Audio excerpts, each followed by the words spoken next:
В уюта на дома си човек търси спокойствие и защита от стихията. Но живота е соления вкус по кожата, вятъра, който надига вълните и слънцето по парещите скали.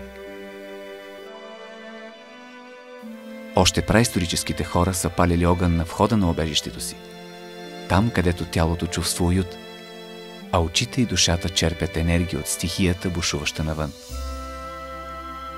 Хармонията между противоположностите затваря кръга на съвършенството. Времето спира в твърдостта на скалата под краката ти. Прибоя на вълните откъсва душата от тленното и тя полита с чайката или се гмурва с делфина. Тялото и ума се отпускат и пречистват.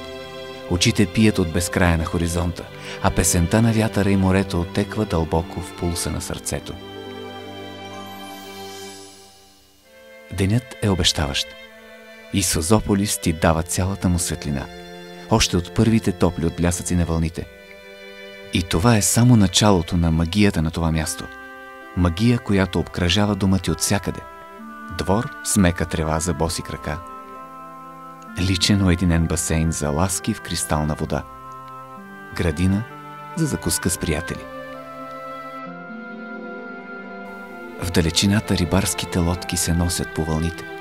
Рибарите събират своя улов, а ти мечтаеш за вкуса на прясна, вкусно приготвена риба. Уханието на морето те кара да дишаш дълбоко, а кислородът подмладява кръвта ти и възбужда сетивата по-силно и от турско кафе. Пред теб е целият ден, за да задоволиш и най-екзотичното си желание. Да се бориш с вълните, управлявайки бърза яхта. Да се потопиш на метри под водата и да уловиш сам храната си. Да си я приготвиш. Или да ти я поднесат след разходка в удивителния град Созопол. В Созополис имаш още безброй възможности. Слез на плажа и почувствай копринения пясък по кожата си. Дай на тялото си няколко минути за спорт в големия басейн, на тенис корта или по прохладните сенчести алеи.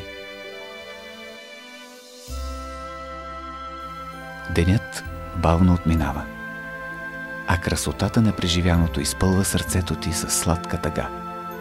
А тя е копнежа на душата по нетленното съвършенство, до което едва се докосва. И тези мигновения са сякаш проблясъци на безсмъртната й същност, която търси небесна хармония още тук, при живе.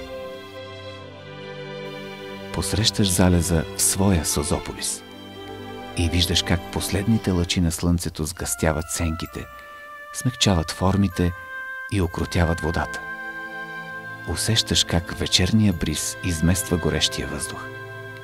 Огнената пътека те води към отсрещния бряг, а там, тази вечер, витаят много изпълнени желания.